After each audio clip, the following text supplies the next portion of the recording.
It's taken nearly all my life, and I'm 80 years old, to finally sort out why I'm frightened of water.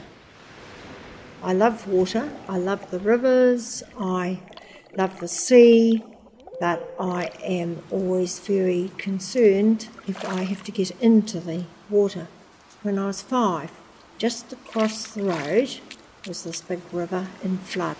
The floodwaters were getting higher, and everything that could be had to be picked up and stacked up on beds. Fortunately for us, a man came along with a dinghy.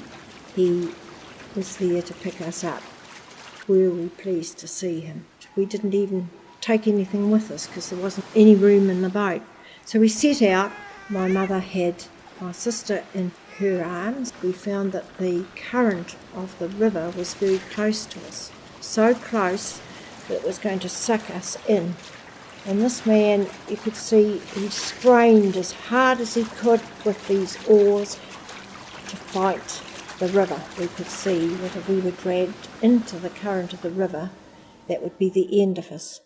And then he reached a place where he could put us up on the hills to get to where we would be safe.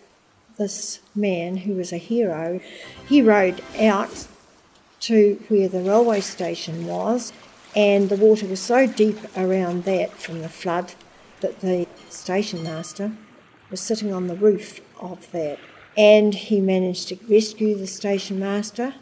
When I rethink about it, I can see this dirty, filthy, horrible water and the whirlpools with the water swirling around.